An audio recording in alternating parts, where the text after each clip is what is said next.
Tambaluslos, kawatan. Bobo Marcos, kawatan. Martin Romualdez, kawatan. Bobo Marcos, kawatan. Martin Romualdez, kawatan. Bobo Marcos, kawatan. Tambaluslos, kawatan. Martin Romualdez, kawatan. Bongbong Marcos, Martin Romualdez, kawatan. Bongbong Marcos, kawatan. Tambaluslos, kawatan. Bongbong Marcos, kawatan. Martin Romualdez, kawatan. Bongbong Marcos, kawatan. Martin Romualdez, kawatan. Bongbong Marcos, kawatan. Tambaluslos, kawatan. Bongbong Marcos, kawatan. Inaot ko sa na ang gobyerno dili abot nga mamusdak na taklano. Inaot na dili maabot sa sitwasyon na mabalikan sa Indonesia. Pero pwede! Di ba pwede? Pwede! Kanos naman na?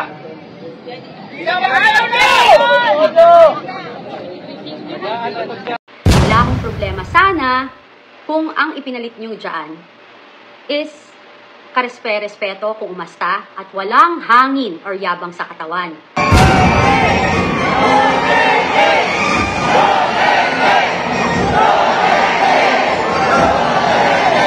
Isang mapagpalang araw po sa ating lahat mga kabisdak. O hito na, isang retired Air Force General na nanawagan na ho ng revolusyon laban po sa mga kurakot sa gobyernong Marcos admin. Ako, patay kang iwiim ka. Marcos Romualdez, tinawag na kawatan ng mga taga-Sugbo. Mayabang na Senator Tito Soto, binanatan ng supporter ni Senador Marcolita. Vice President Inday Sara, kakalabanin di umano ni Vice Ganda sa 2028 presidential election. Buing. Wala na, desperado na itong mga pinklawan. Pa-like po muna, pa-share at pa-subscribe. Pakipindot po ang inyong notification bell upang lagi po tayong updated sa ating mga video. Painit na po ang panawagan ng maraming Pilipino, kilos protesta, kaliwat kanan na, mga organisasyon, mga samahan, mga fraternity, mga individual, nagalit sa mga kurakot sa gobyerno, na gusto na pong wakasan ang mga kahibangan ng mga opisyal ng gobyerno ngayon under Marcos admin. Agresibo na po sila sa pananawagan. Isang retired Air Force General, revolusyon na po talaga ang kanyang panawagan. Napansin ko po ito kagahapon, tapos tuloy-tuloy po ang kanyang post sa kanyang social media. Kilala niyo po siguro itong taong ito. Pero bago ang lahat, pag-usapan po muna natin itong Vice President Inday Sara versus Vice Ganda. Bakit sumagi sa isipan ng mga pinklawan na wala nang pangtapat kay Vice President Inday Sara, kundi si Vice Ganda? Ano, pagalingan ng joke to? Buwang talaga. Akala ko po ito ay joke lang. Seryoso pala. Oh. Mantakin mo yan, Vice Ganda, kakalabanin si Vice President Inday Sara Duterte. Sure kayo mga pinklawan, wala na kayo talagang ibang pambato dyan? Pakinggan natin. Tapat ang Vice Ganda at Vice President Sara sa 2028. Yan daw ang solusyon para maharang si VP Duterte sa pag-upo sa Malacanang Palace. Ayon sa award-winning director na si Lav Diaz, kailangan pop culture ang titibag sa Vice Presidente. Para sa film critic, si Vice Ganda ang dapat itapat dahil siya ang icon ng pop culture. Suggestion pa ng batikang direktor, kailangan katandem ni Vice, sina Senator Risa Hontiveros, Congressman Chel Jokno at Mayor Leni Robredo. Ang goal lang naman daw ay kailangan manalo ang komedyante at mag-resign din agad. Hugot pa ni Direk, kailangan ng mapalitan ang mga Duterte na master daw sa myth-making. Mga tanga. No? Ano bang nakain ng ano na to? Saan ba tong bugok na to? Direktor? Kala siguro nila pelikula yung ano yung pagtakbo sa pagkapangulo, lus-lus nyo. Seryoso daw eh. Seryoso yan ha. Seryoso kasi. Na napaka-bleak ng future pag hindi natin mawasak yung wall na yun. Yung Sara Duterte wall which is coming. The nightmare is coming. It's only 2 years away. So we need to act. Gamitin natin ang pop culture to destroy that. Ang tanga ng director. Addict ba to? The nightmare is coming. Mga buisit kayo ha. Hindi ba ngayon yung nightmare under Marcos admin? Bulag naman tong director na to. Ang galing gumawa ng pelikula, no? Nightmare is coming. Dumating na ang tangingot mo. Bilyonis, trilyonis na ngayon ninakaw sa kaba ng bayan under Marcos admin dahil sa kagagawa ng Marcos Romualdez. Hindi pa ba ito nightmare? Yung baha kaliwat kanan dahil mga ghost project yung flood control, hindi pa ba ito nightmare? Tanga mong ano ka, direktor ka. Makapagsabi ka naman, akala mo masama ang mga Duterte. Hindi nyo matanggap na ang mga Duterte ay tunay na nagmamahal sa bayan. Pag sinasabi mong public service, pag sinasabi mong public servant, wala ka nang ibang maisip kundi Duterte. Wala na sanang supporters ang mga Duterte. Kung nightmare sila sa atin, hindi eh. Binago tayo ng mga Duterte. Dinisiplina tayo ni former President Duterte. Kung adik ka, galit ka talaga. Panay singhot ba itong mga direktor? Sa bagay, magtitiping ito madaling araw, talagang suminghot ang mga animal. No? Kaya galit. Kahit magsama-sama pang ilang vice ganda, pagpatong-patungin mo yan, walang mangyayari yan. Hindi yan mananalo. Tambalos-los nga eh, putsang ina. Sa kangkungan, lahat na may AX tupad, may flood control projects, kinamumuhian ng taong bayan. Direk Love Diaz, ayusin mo yung buhay mo. Masyado kang tangingot at ang ubob mong direktor ka, hindi po pelikula ang pagtakbo sa pagkapangulo. Mantakin mo, tatakbo lang daw eh. Tapos pag manalo, kunyari manalo, mag-resign agad. Ipasa kay Leni Robredo. Tingnan nyo mga pinklawan, no? Ang tatanga ng mga kakampi ninyo, mga dilawan, wala ba kayong tiwala kay Leni Robredo, kay Jokno na sinabi ho ninyo? Wala ba kayong tiwala kay Risa Hontiveros, Kiko Matching, na matalo si Vice President Inday Sara? Kasi nag-hire kayo ng shock lang kabayong ito, na tabla rin bastos. Ito ay nagpapatunay na hopeless kayo. Ito ay nagpapatunay na talagang malakas si Vice President Inday Sara. Dahil naaanik-anik na kayo kung ano-anong nasa isip ninyo para lang daw matalo si Vice President Inday Sara. Sa tingin nyo, matalo si Inday Sara ni Vice Ganda? Paglusi, sir! Kahit magsama-sama pa kayo nga eh. Pinklawan, dilawan, dalhin nyo pa yung mga soto, paluma, palumawan, palumalumawan, palumato, palumalumato. Tama ba yun, paluma? Pamila pala. Wala nang magawa itong mga pinklawan hopeless. So, ibig sabihin, hindi na nila alam kung paano po matalo si Vice President Inday Sara. Kaya nga nakipagsanib pwersa itong mga dilawan, pinklawan sa mga pulawan, magbaka sakali na babagsak si Vice President Inday Sara. Hindi nga yan babagsak. Malakas po talaga si Inday Sara. Sa totoo lang.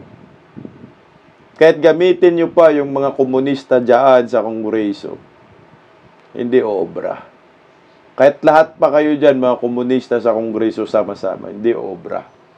Dahil ang mga Pilipino nakapagdesisyon na kung sino po ang pipiliin namin sa 2028. Bago natin pag-usapan yung panawagang revolusyon at yung binanata ng supporters ni Kung Marcolita, itong si Tito Soto na tinawag na mayabang, pakinggan muna natin itong pangyayari sa Kongreso tungkol sa budget ni Vice President Inday Sara. Total na pag-usapan naman natin.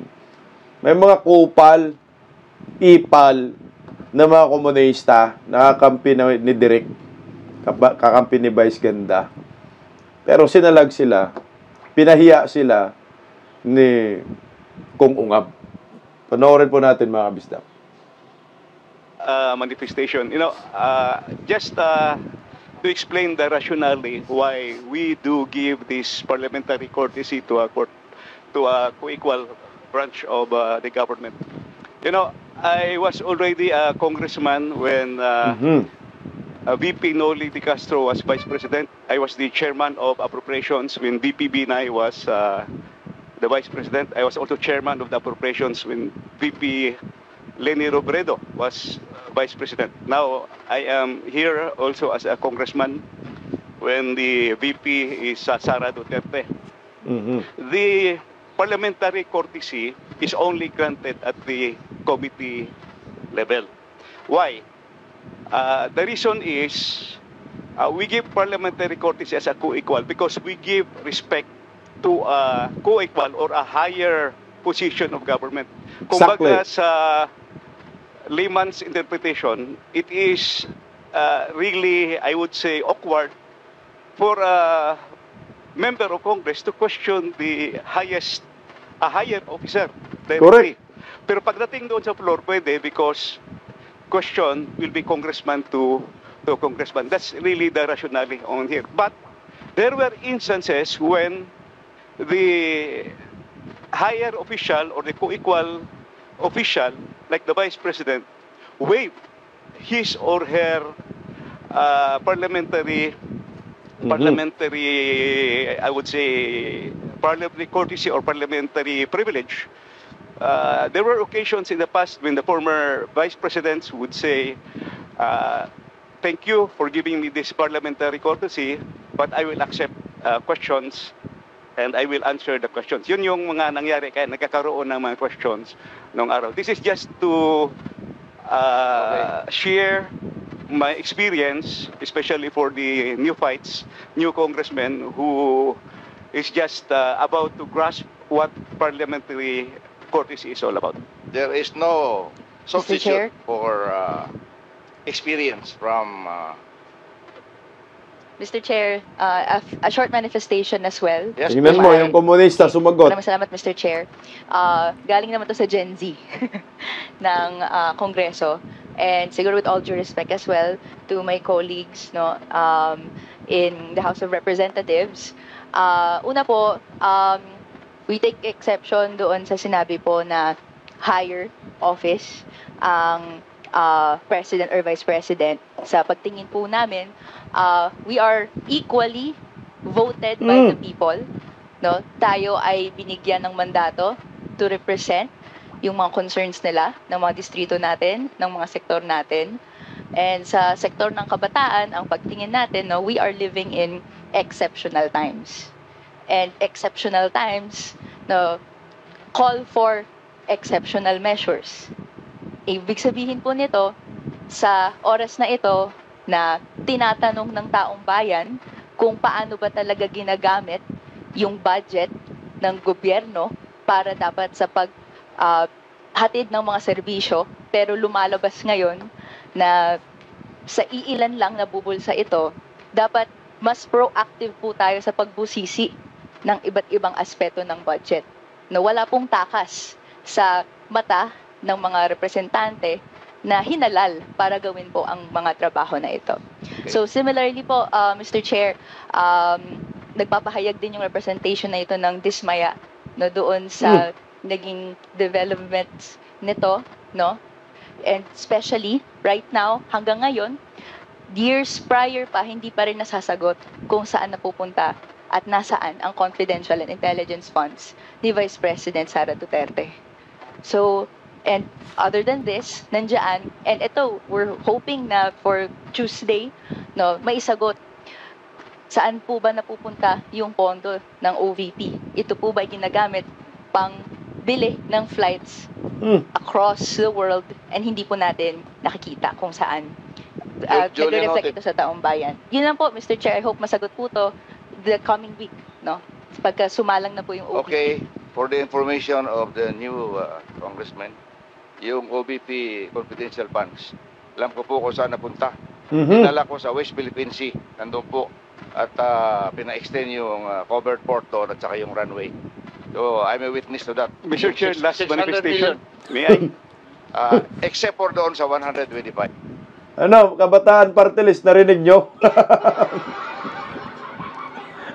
Ginawa pala ng runway sa West Philippine Sea. Alam mo, ang bubo talaga itong mga Kabataan Party List. Itong mga salot talaga literal. Muntakin mo kahit nasa Kongreso na natural na hearing, no, normal, formal. Pero talagang nagpoprotesta pa rin sila dyan. Ang ubob mo, madam, saan ka ba humiram ng utak mo? Sinabi na nga ho ng Commission on Audit na walang korupsyon. Lahat po sumunod ang Office of the Vice President sa lahat ng joint circular sistema, lahat financial system ay sinunod ng Office of the Vice President. Walang korupsyon na nangyayari, ginamit sa tama. Hindi mo ba alam? Napigilan ni Vice President Inday Sara yung pagre-recruit ng mga kasamahan mo, ng mga kabataan papuntang bundok. Di mo alam? Di ba ginamit yan laban sa inyo? Alam nyo ho, itong Kabataan Party List, na ano yan, salot sa lipunan, buwisit yan sa bayan. Ilang dekada na ba sila sana pakikilaban? Ano bang nangyari sa atin? Ano bang nangyari sa mga kabataan? Puta, nandun na mundok, hindi na mundok, ayan. Hilos sa pulburon. Adictus Benedictus. Meron ba kayong ginagawang programa para sa mga kabataan? Wala. Programa po na ninyo, programa po para sa kabundukan, kaya nilalamok ang mga kabataan. Alam nyo, yung sinasabi ng Kabataan Party List na ito, na voted equally, oo nga, binoto kayo equal, pero wag nyo pong disregard yung posisyon ng Vice President. Vice President, binoto yan ng 32 million. Kayo, party list, ilan lang bumoto sa inyo? Mga bugok kayo. Kayo lang naglulukuhan dyan. Pinakamataas na mandato sa kasaysayan ng ating bansa, si Vice President Inday Sara, 32 million ang bumoto dyan. Kaya kailangan respetuhin mo yung position parliamentary courtesy. Kasi ang ubob natin, kung gano'n, hindi natin nare-respetuhin ang Office of the Vice President, kung gano'n, pareho rin naman pala ng kongresista ang Vice President, ba't ba tayo nagpili pa, nag-elect pa tayo ng Vice President? Di sana presidente na lang, senador, at saka kongresista. Kasi ang sabi ninyo, equally voted kayo. So, ibig sabihin, pareho lang ang kapangyarihan ninyo. Ang tanga ninyo. Mga ubob kayo. Kaya nga itong mga to yung mga rally nila ngayon sa kalsada, hilaw. Hindi naman talaga nila ipinaglalaban na managot si Bongbong. Kasi pag managot si Bongbong, presidente si Inday Sara, kaya takot. Mantakin mo, tatalunin si Inday Sara daw ni Vice Ganda. Ayan ang malinaw tama si Kairek, itong mga taong ito, mandaraya sa lipunan. Kaya wag po kayong sumali dyan sa kanila. Sumali po kayo sa mga rally ng mga genuine Filipino citizen na galit po sa mga kurakot, walang bandilang dala, walang kulay-kulay.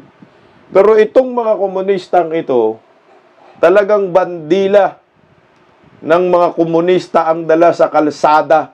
Hindi mo maintindihan kung ano ang pinaglalaban ng mga buang na ito na until now, galit na galit pa rin sa mga Duterte. Pag tiningnan mo, wala kayong iba. Hindi naman dapat kayo magagalit sa mga Duterte. Dahil ang mga Duterte ay tunay na nagmamahal sa bayan. Minahal po yan ng mga Pilipino. Hanggang ngayon, sasamahan po yan namin hanggang sa dulo at makamtan natin ang tunay na pagbabago na nasimulan ni former President Duterte na pag-aakala po natin na ipagpatuloy ni Bongbong Marcos alias Ngiwim. Oo. Pero yung pala, binodo lang ang mga Duterte, binodo lang taong bayan, binodo lang mga Duterte diehard supporters, sumama sa mga dilawan, sumama sa mga pinklawan, sumama sa mga komunista. Kaya ang resulta, nagkalitsi-litsi ang Pilipinas dahil pinamumunuan na ng sindikato, mga buhaya dyan sa gobyerno. Wala na pong ibang magbabago sa bayang ito. Only Vice President. Hindi si Vice Ganda na pitrang kabayo. Lalong hindi kayo mga komunista. Kayo ang nagpapagulo sa bansang ito. Kaya ang corruption kaliwat kanan dahil sa inyong mga bugo kayo. Tingnan mo ha. Kung si Vice President Inday Sara kurakot, bakit ang Davao napakaganda, walang utang? Nagalit lang kayo kasi pinulpog talaga kayo, lalo na dyan sa Davao. Tingnan mo ito, I think sa Bislig, Surigao del Sur, Baho ito. Ito ang patunay na mahal ng taong bayan si Vice President Inday Sara. Pinagkakaguluhan. Walang ayuda, walang AX, walang MAIP, walang pangako. Sarili lang niya ang dinala niya sa pagtitipon. Dinumog po ito. Panoorin po natin, oh. But they are strictly requiring mulingkod lang ang tanan. Kaya no, para dilingkod gubot, kaya kinahanglan pagkuha sa camera ni Vice President. Yeah, excited. Lingkod lang, lingkod. Ato na sa gawas. Nana sa gawas. Nagkagulo na, oh. Another important rule that we need to implement sa salon, bawal ang flash sa mga cellphone. Bawal. Sinakon kayo mo sa private security device, bawal ang live. Bawal ang live.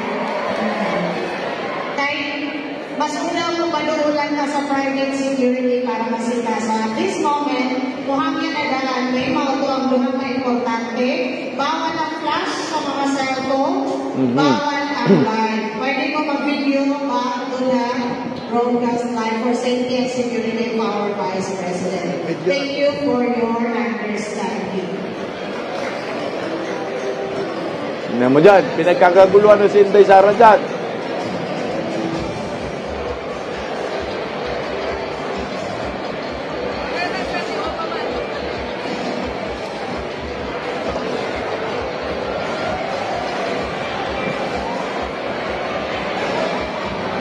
Tuwa na sa likod. Ayan, doon na daw sa likod. Oo. Dire agi. Nahabol na nila dyan. Dire agi.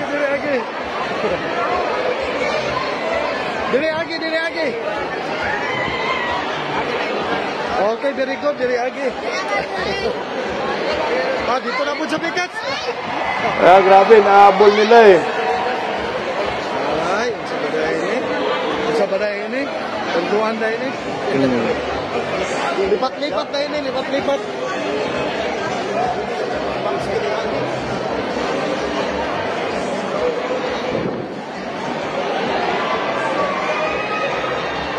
Grabe, oh. Kahit saan, si Inday Sara, dinudumog. Oh. Ito tayo sa England sa culture parating sa rito sa Kahit saan. Yan na, si Inday, oh. Sigawan, oh. Yan na. Iba talaga pag si Inday Sara.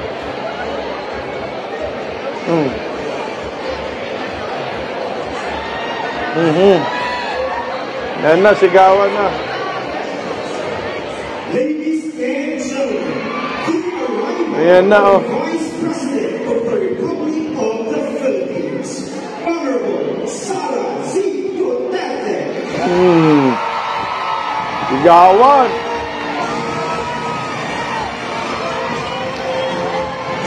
Duterte! As Mr. Citizen has internally reflect on the journey of shared dreams and collective effort. This milestone is a testament to the work Kahit saan, dinudumog. The theme, Bislig at 25. Bislig nga. Surigao del Sur. We are reminded that our city's progress is rooted in our unity. This celebration is a heartfelt tribute to the spirit of a community that has come so far and will continue to grow hand in hand for many more years to come.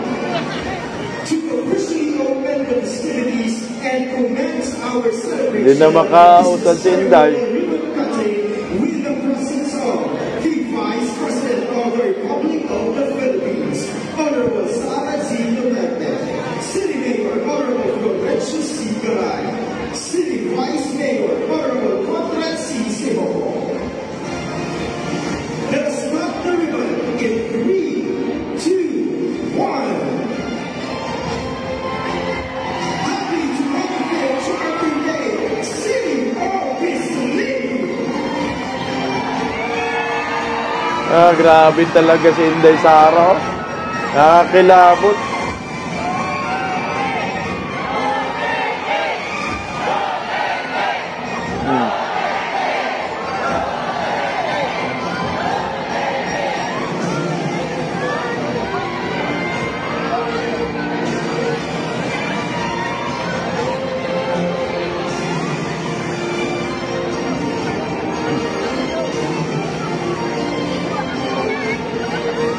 Grabe dumog, no?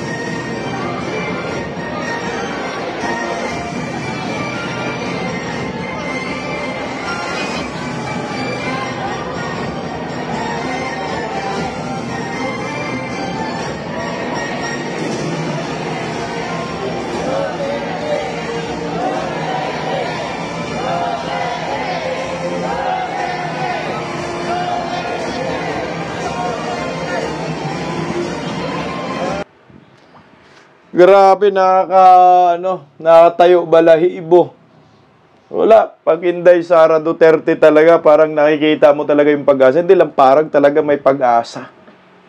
Kaya kahit anong gipit ng mga buhaya dyan sa Kongreso, sa budget ni Vice President Inday Sara, mahal pa rin niya ng taong bayan. So ngayon, pakinggan muna natin yung balitang ito. Si Vice President Inday Sara, pupunta po mismo dyan sa Kongreso, sagutin yung mga buhayang iyan. Saan ba? Teka lang. Hindi pala na-add.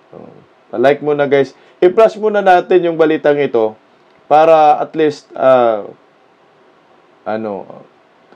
hindi pala to. Si Vice President Inday Sara Duterte mismo ay hindi na-add. Ako na lang magbalita sa inyo. Ang Office of the Vice President, kasi nga, ang mga buhaya, gusto nilang tanungin si Inday Sara ng personal at dapat si Inday Sara ang sasagot patungkol sa budget ng Office of the Vice President. May pinadala kasi si Vice President Inday Sara, siyempre, ng mga staff ng Office of the Vice President. Hindi pumayag yung mga buhaya, mga komunista. Gusto daw nila talaga si Inday Sara na ang sumagot. Kaya nga pinaglalaban ni Kung Ungab na respeto natin yung parliamentary courtesy. Dahil mas mataas na posisyon yan, hindi po pwedeng magtanong tayo sa mga yan. Dapat respetuhin natin. Yun yung practice mula noon at hanggang ngayon. Hindi po pwedeng baliwalain yung tradition na yan, yung parliamentary courtesy. Pero yung mga komunista, nag-i-insist talaga, hindi. Kailangan masagot po ni Vice President Inday Sara mismo. Oh, grabe. Yung mga kasagutan namin. Kaya ito, nagdesisyon po ang Office of the Vice President na si Inday Sara ay pupunta dyan sa pagdinig sa budget. Yung budget hearing para sa OVP. I think ngayon Martes, bukas po. So ngayon, siguraduhin po ninyo na kaya po ninyo ang puwersa ni Vice President Inday Sara.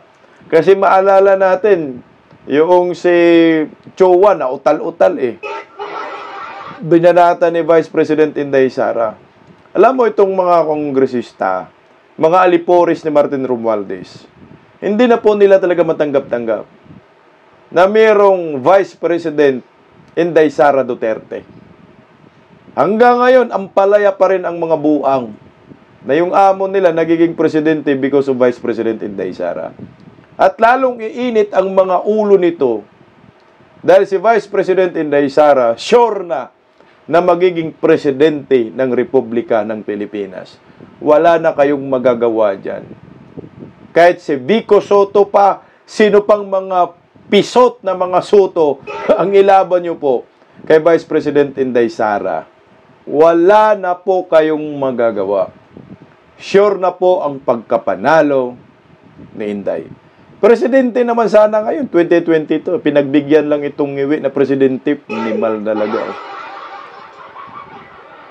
Ito mga kabistak, pakinggan po muna natin itong berada ng supporter ni Kong Marcolita na tinawag na mayabang si Tito Soto. Risbak. Kilala nyo po ito. Duterte supporters din po. Mas maganda, pakinggan natin itong mga kaibigan natin. Narito po. Hindi rin malayo sa inyong kaalaman ang nangyari na pagpapalit ng liderato sa Senado. Alam niyo, wala naman mong problema. Wala mong problema. Sana kung ang ipinalit niyo dyan is karespeto, kung umasta, at walang hangin or yabang sa katawan. Kasi, sa totoo lang, gusto ko lang kasing malaman, gusto ko lang din paintindi sa inyo, kung saan ba nanggagaling yan. Gusto ko ka rin na lang magtanong, kung saan nanggagaling. Ang walang humpay na pilit na sinisiraan ang credibility or kredibilidad ni Senator Rodante Marcoleta. Yung latest, etong si Ramon Tulfo na kung kailan pa tumanda, is napakasinungaling. Mahirap po, sir, na maglalabas kayo ng mga pagbibintang sa mga politician in general na may binabayaran. Pangalanan nyo po at ilabas nyo yung testigo nyo. Diba? Ganon din po kay Senator Tito Soto. Ako sa inyo, sinabi nyo na isa sa Blue Ribbon Committee ay nagsabi sa inyong na-edit ang sworn statement ng mga diskaya. So, ilabas nyo. Hindi pwede yung puro kayo hearsay, puro optics, and puro kayo, alam mo, etong flood control projects na to, palaging parang melodramatic. Ang tagal-tagal. Ang tagal nating naghihintay na magkaroon ng may mapapangalanan, maglalabas ng magbibigay ng pangalan or magsasabi ng magbubuking or magsisiwalat kung sino-sino ang mga nasa likod ng katiwalian sa pagnanakaw sa kaban ng bayan. Ngayon, nung meron nang lumabas, hindi man ho siya perfecto, na hindi man ho sila perfecto na mga tao or naging parte sila ng sindikatong ito, ay pilit namang dinidiscredit. Paano ho, ano hong gagawin natin? 'Di ba? Yung senyales na pinapakita nila is dinidiscredit nila. Ang ginagawa nila is pinapasama nila. Isinalang na nga nung mag-asawa ang kanilang buhay sa pagsasalita at pangalanan ang iilan sa mga kasabwat na sinasabi nila or nagsabwatan dito sa malakihang sabi nga the biggest scandal of them all. Parang, di ba? The biggest scandal sa ating flood control fund na trilyon na umabot. 'Di ba? So, nagpangalan sila. Ngayon, sinasabi ng mga napangalanan nila is hindi sila nagsasabi ng totoo. Alam niyo, wala namang problema doon. Kasi kung hindi naman sinasabi na hindi sila nagsasabi ng totoo, it's silang dalawang magbangayan. 'Di ba?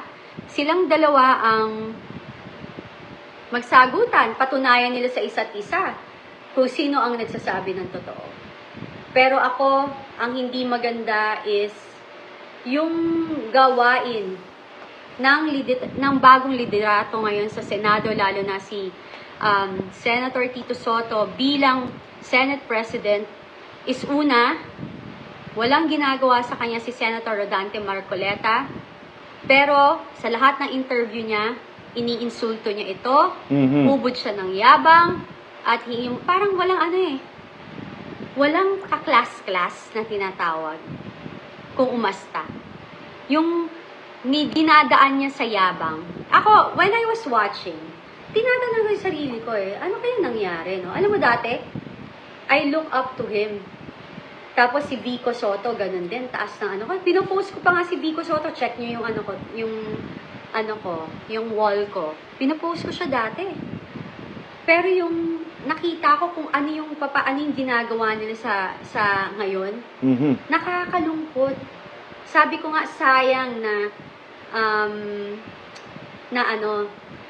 nagkaganito, na na-realize ko lang din also na very vindictive sila pareho. Kasi, isipin nyo, lumabas ang Diskaya, at nagsalita sila, at sinalang nila yung buhay nila, kasama ang kanilang pamilya. Si Vico Sotto, sa 15 na contractor na lumabas, ang pinag-initan lang niya is yung mga Diskaya. Alam mo, sana ni lahat niya. Korek ka dyan, Kati Binag. Dapat nilahat ni Vico Sotto. Wala, yun ang utos ni Martin Romualdez na birahin si Diskaya. Dahil sabit yung pangalan niya, pati ni Saldico. Same with Tito Sotto. Nagkaintindihan itong mag-angkol, no? Mga walang kwenta rin si Vico. Hindi mo maintindihan Masyadong namimersonal. Kung gusto natin matumbok kung sino yung may kasalanan, kung sinabi nyo, ikaw Diskaya, may alam ka sa lahat. Kasangkot ka sa pangungurakot, paglimas ng kaba ng bayan, kumanta na nga ho Nagsabi na nga ho ng totoo, bakit hindi nyo ma-appreciate? At sinisira nyo pa, ang tanga nga Nandyan na, kumanta na. Pinagpaguran ni Senador Marcolita. Hindi siguro nila matanggap na si Senador Marcolita ang nagpakanta dito kay Diskaya at isinalang ang buhay ng mag-asawang ito, ikanta lang tong Martin Romualdez. Tuloy natin, Kati Binag, kunti lang. Tapos, si Tito Sotto naman, ang pinag-iinitan naman niya, si Senator Rodante Marcoleta. Which Kaya nga. Na saan ang gagaling yun, di ba? Alam mo yun, saan ang gagaling yun? Then I realized when I was watching, and I realized also, kasi, naalala ko na ikwento sa akin ni Sen Marcoleta, na, nung nagkakaroon ng, yung bago na, di ba? Yung nanalo na yung mga senator, so, para nag-iisip sila magkaroon ng bagong leader or magbotohan ulit sa Senate dahil bago sila lahat, di ba? And may impeachment. I remember, ang tatandaan ko, sinabi kasi raw ni Sen na sana yung uupong Senate President ay abogado. Kasi hindi joke, like yung mga nangyari sa nakaraan na may mga na-impeach na nagkamali. So, ayaw niya nang magkaroon ng ganung problema. Kasi, you know, if you're in Senate kasi, konti na lang kayo, you're one whole group dapat, di ba? Na magkakasundo kayo or magkakaisa kayo, magkakaroon man kayo na hindi pagkakaintindihan, magkakaiba-iba man ang inyong kulay sa politika. At the end of the day, kailangan you can meet eye to eye, di ba? So, yun yung isa, no? Na, kasi gusto niya talagang maging Senate President again. Ako naman di ko maintindihan, naging Senate President ka na before eh. Correct. Parang bakit again? Parang bigyan mo naman sa iba, di ba? Bakit? Teka lang, bago ko ipagpatuloy, ang sabi ni Katibinag, ang sabi daw ni Senador Marcolita na dapat yung magiging Senate President ay abogado. So siguro doon nasaktan si Tito Soto, kaya ngayon pinipersonal si Senador Marcolita. Tuloy po. Parang nangyari na eh, di ba? Parang na-experience mo na yan eh. And there are better people more than you are, like Senator Alan Peter Cayetano. Correct. Di ba nandiyan naman yung mga iba eh, di ba? So, bakit pinipilit mo, tas feeling ko sumama ang loob niya with that, kasi tapos nagkaroon ng debate nung what do you call this, nung impeachment itself, nagkaroon sila ng debate. Napahiya si Soto doon. Because they were debating with a lawyer. And, you know, syempre, alam naman ni Senator ng iba dyan, huwag na tayong magpanggap, na abogado naman talaga si Senator Rodante Marcoleta. How can you debate with a lawyer? Correct. Na si Senator Rodante Marcoleta, I can assure you, hindi magsisinungaling. Hindi ko siya ipaglalaban ng ganito katindi kung siya ay sinungaling. Siya lang, for me, as of this moment, kaisa-isa yan siya na pinagkakatiwalaan ko among everybody. Hindi yan bayaran. Nung nangyayari itong Blue Ribbon Committee na hearing, ang dami-dami hong lumalapit na gustong magbigay ng pera, makausap lang siya, and all. Wala siyang hinaharap, hindi siya kayang bilhin ng kahit ninuman. Kasi ang kanya, matanda na siya, gusto niya mag-iwan ng legacy para tulungan ang taong bayan. So, ako, nakakalungkot kasi simula nung kung titingnan nyo bakit mo nangyari lahat tong rigodon na to, nagkapalitan ng liderato dito sa Senado, walang kaalam-alam si Senator Marcoleta. Inaayos lang niya ang kanyang trabaho. He may be a neophyte, baguhan siya, pero abogado po siya. At huwag din ho nilang kakalimutan na 18 years siyang naging congressman. Exactly. Hindi niyo ho siya mapapaikot.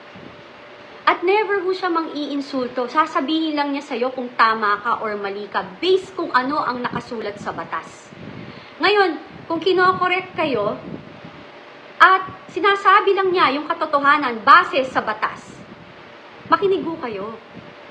Kasi hindi ho kayo abogado. Correct. Diba? At saka wag ho nating baliin yung batas. Wag nating baliin yung batas. Wag nating ipilit na eto yung dapat, na hindi naman dapat. Wag ganon. Diba? Maling-mali eh. Katulad ng ginagawa nyo ngayon, may isang supposedly, whether kasabwat man siya sa mga pangyayari, nakatiwalian sa DPWH, pero naglakas loob siya na magsalita. Naglakas loob silang mag-asawang magsalita at magbigay ng pangalan. Pero anong ginawa nyo? Anong ginagawa nyo? Dinidiscredit nyo. Sinungaling at masasama ugali, nagpakasasa sa kinita nila. Let me remind you something. The difference between yung mga DPWH government official na nangumisyon ang pagkakaiba nila sa contractor. Ang contractor po, nagdi-deliver ng project.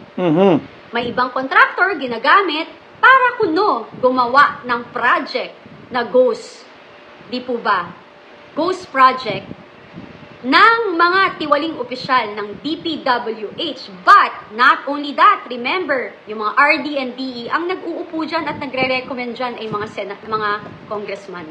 Exactly. Alam ho natin lahat yan. Huwag na ho tayong magpaka-plastic. Kasi, once in my life, I'm with a congressman also. So, alam ko. At alam ko yung takbuhan dyan. Palakpakan natin si Miss Cathy Binag. Alam mo, deserve ni Senador Marcolita na protektahan, suportahan. Kasi nga, lumaban naman din yung tao. Seryoso yung tao sa kanyang pagiging chairman, Blue Ribbon Committee. Na trinaydor din ng kapwa niya senador. Yung mga inggit, lalo na si Lacson Soto. At deserve din naman tawaging mayabang si Tito Soto dahil mayabang naman talaga. Wala naman niyang ipagmamayabang. Ang tagal na nagiging Senate President. Paltik pa rin. Ngayon, magkakaroon ng rego doon, mapapalitan niya ni Senator Alan Peter Cayetano. Sineseryoso niya. Yung mga birada ni Senador Marcolita, pinapahiya siya. Makipagdebate ka sa abogado. Ikaw, graduate ka rin sa school buko lang. Anong panama mo? Na talagang teresin ka ni Senador Marcolita. Nabanggit ni Cathy Binag, binabribe pala si Senator Marcolita.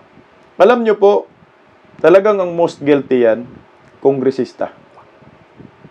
Yun ang nakikita ko dyan. Ang kontraktor ginagamit yan. Ganito ang sistema, oh. Kunyari, si Saldico, no? Saldico, merong nakuhang proyekto, flood control, halagang 20 billion pesos. So ngayon si Saldico maghanap ng kontraktor na yun ang magdadala kunyari ng proyekto. Pero mangungumisyon siya. So ang resulta, yung kontraktor na nakakuha ng proyekto sa bidding, kunukunan ng 30%, 25% kickback ng mga buhaya. So yung pundo bawas na. So ang matitira, 70% na lang. So ngayon, yung 70%, kukurakutin pa ng mga DPWH official, manghihingi pa, kung mababawasan na. So yung pondo na chap-chap. Ang magiging resulta sa proyekto, kung hindi mag-ghost projects, substandards, ganun ang mangyayari. Kung yung contractor mayroong konsensya, hindi yan mag-ghost projects. May proyekto pero substandards lahat.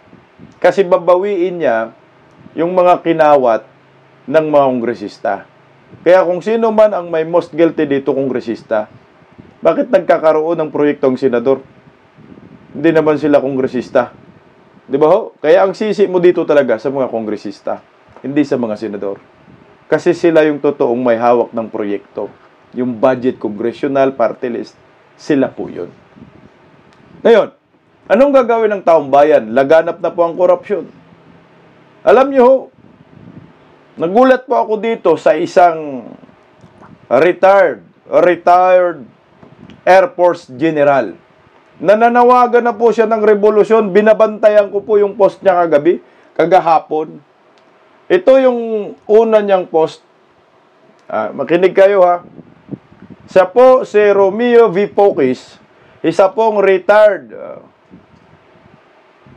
Air Force General. Kagahapon yan. Isa lang ang hiling ng ating mga kasundaluhan at kapulisan. Magpadami kayo sa lansangan. Dama nila ang ating nararamdaman. Alam niyo ho, narinig ko na rin talaga yan yung sinabi na kailangan lang magparami sa lansangan. Talagang wala nang kulay-kulay to. Bahala kayo mga komunista kayo lumabas, basta dagdag bilang lang. Yan namang hiningi daw ng mga kasundaluhan at kapulisan. Ayon kay retired Air Force General Romeo V. Pocis, magparami sa kalsada. So, ibig sabihin, pag dumami, ang mga tao sa kalsada, magbaliktaran. Itong mga generals, ito ang hindi gusto ng mga kaliwa, panigurado presidente si Vice President Inday Sara Duterte. Seryoso siya dyan sa post niya. Sunod-sunod yung post, sunod-sunod.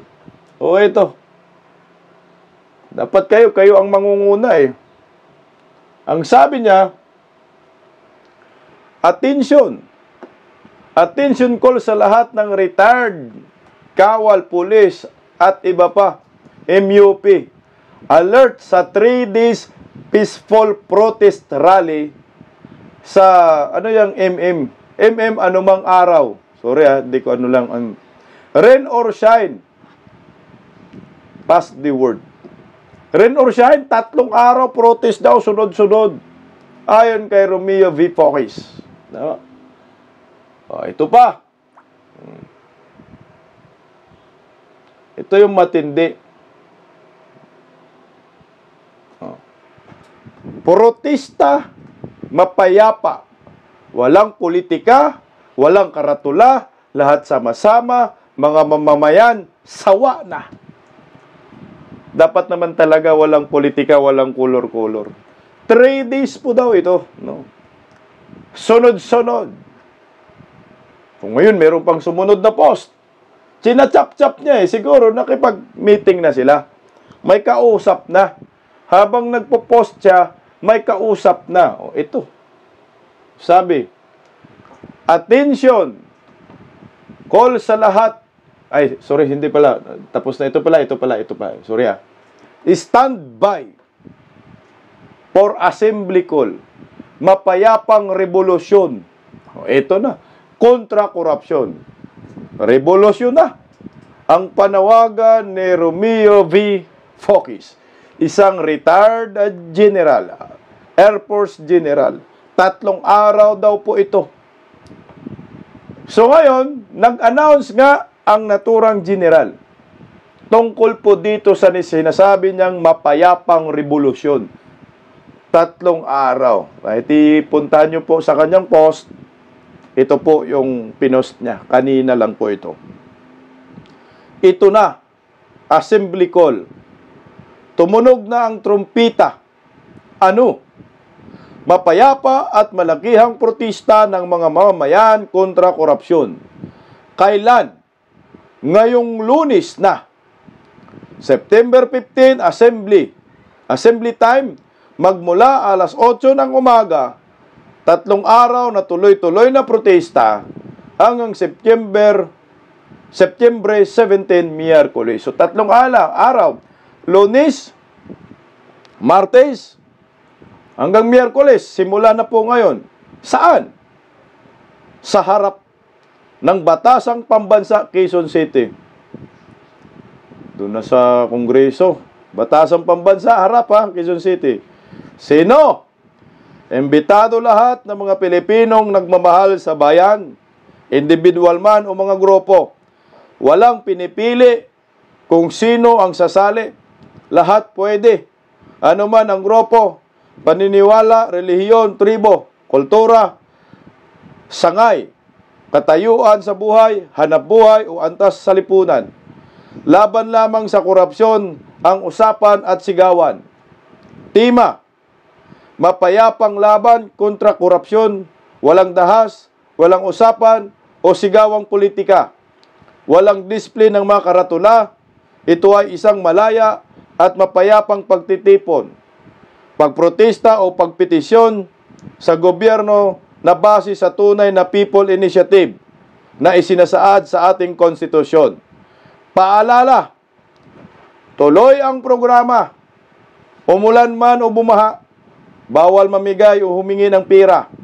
Pwedeng mamigay ng pagkain, tubig iinumin.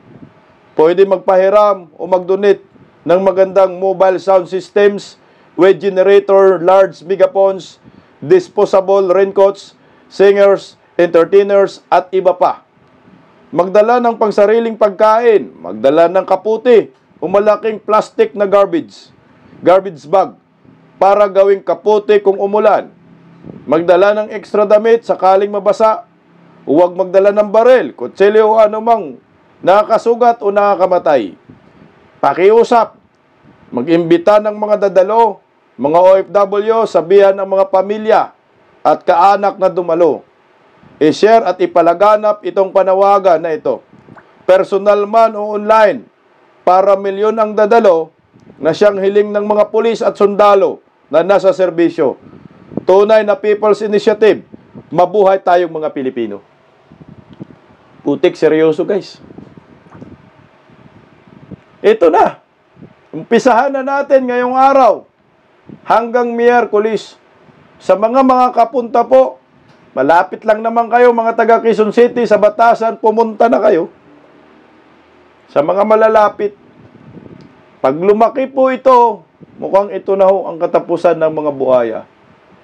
Kasi nga, walang bayag ang presidente laban sa mga kurakot. Merong independent commission ginawa. Putya, matagal pala yan, investigasyon na yan. Baka matapos na ang termino ng IWM, wala pang magagawa yung independent commission, wala pang masasampahan ng kaso. Narinig ko yan kagahapon sa sinasabi ni Mayor Magalong. Kasi siya ang advisor eh. Na parang wala, naglalaro lang itong si Bongbong. Hindi seryoso na matapos ang korupsyon sa bansang ito. Kaya ang mabilis ito, panawagan ni Romeo V. Focus. Pakinggan natin muna si Mayor Magalong. Narito po yung sinabi niya. Alam mo, para makatulong tayo, para malaman natin ano talaga yung katotohanan behind the alleged corruption that is happening in this entire county. Nag-usap-usap na po ba kayo ng iba pang mga napili na so may target po ba kayo na mag-usap or mag-meet? Baka next week, itong kwan. Will be, di ko alam naghihintay na lang ako ng advice na next week, this coming week. Ano po yung critical na titiknan natin o sisain natin dito? Siguro hintayin muna natin siguro kung anong guidance ni Presidente at ano rin ang guidance ng ating head ng commission. Possible pa po bang madagdagan daw yon, 3?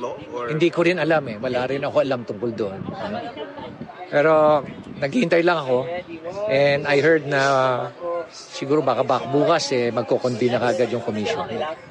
So pupunta po ba kayo sa Malacanang or sa Definitely kung saan kami papupuntahin. Wala pang namang advice sa akin kung saan kami pupunta. But ako feeling ko baka bukas magko-convene na yung commission. So ngayon ho na kayo ay parte ng independent body, magiging busy po kayo sa pag-iimbestiga, mapapakayaan niyo po ba yung siguro? Hindi naman. At meron naman tayong, I will designate the Vice Mayor as officer in charge ng city. Siguro 3 times a week.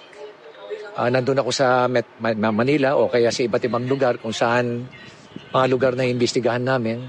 We will be moving around. Talagang matindi yung pag-inspect namin sa iba't ibang mga lugar because yung problema nga sa flood control projects talagang nationwide. Kaya kailangan namin puntahan as investigator. Kailangan nandun ka mismo sa site. Bibisitahin mo talaga at mag-inspect ka. Sinasabi po nung ilan illegal daw yung pagkaka-appoint nyo. Ano masasabi nyo tungkol dito? Ano ibig sabihin illegal?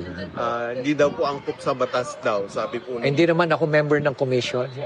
I'm just an advisor. So ano po yung Sino nagsasabi ng illegal? Si Redon. Wala namang illegal doon Siyempre pinag-aralan naman ng ating presidente 'yon bago niya pirmahan Nawang violation of law. As an advisor po, ano po yung magiging tututukan nyo doon sa... Well, kung ano yung iuutos sa akin ng commission, kung sinabi sa akin at mag-focus ako sa investigation, so magbibigay ako ng advice kung paano patatakbuhin yung investigation. Do you think it will take time, years, siguro itong investigation? Matindi ito, matagalan talaga ito. Look at the long term.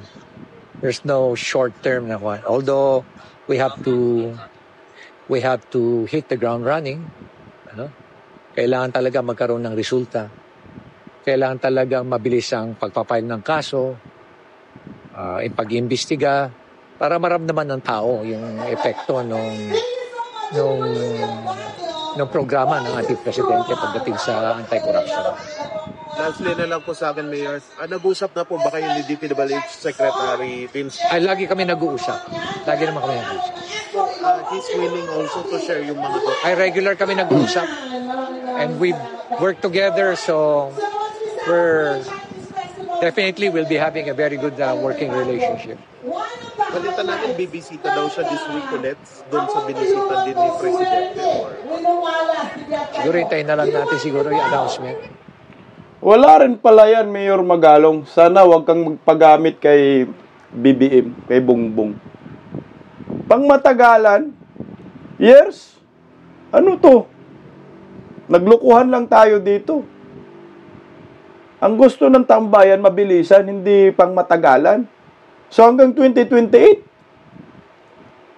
matapos ang termino ni Bangag, wala pa rin managot at walang makakasuhan. Kaya useless yan eh. Panakip butas lang yung si Magalong. Sana Magalong, wag kang magpagamit kay Bangag. Ito yung mabilisan kay Romeo V. Focus. Mapayapang revolusyon kontra korupsyon. Umpisa na ngayong araw.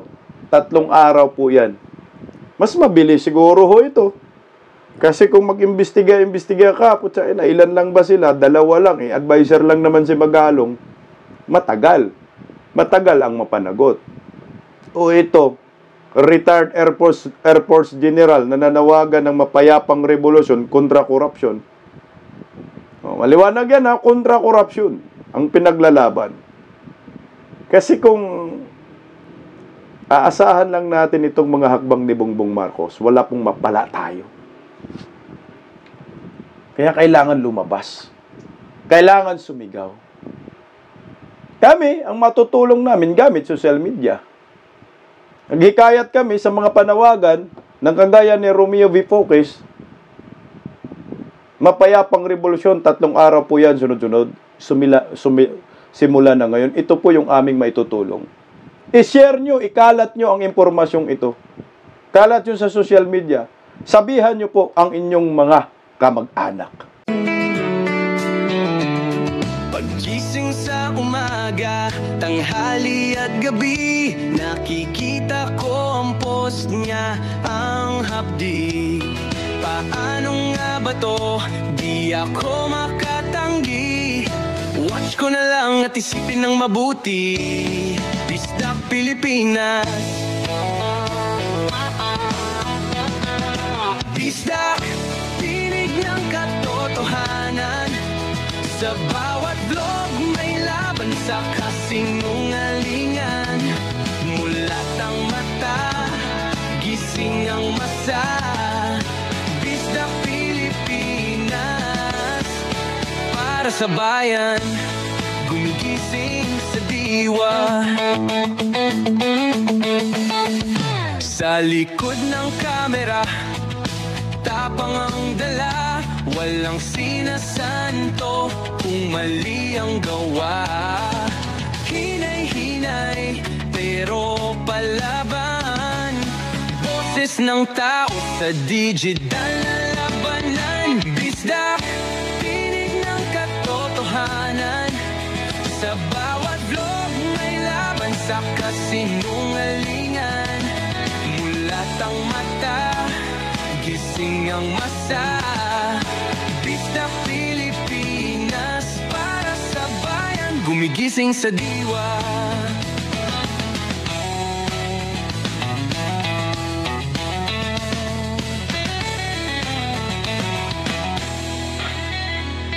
Hindi artista, hindi politiko, pero ang katotohanan, sigaw niya ay buo. Sa YouTube o Facebook man siya makita, may aral ka pa rin, may uwi sa bawat salita. Bisdak, gising sa katotohanan. Di lang kwento, kundi panawagan. Sa bawat Pilipinong naghahanap ng liwanag. Bisdak Pilipinas, kasama sa pagbangon ng bayan. Bisdak Pilipinas.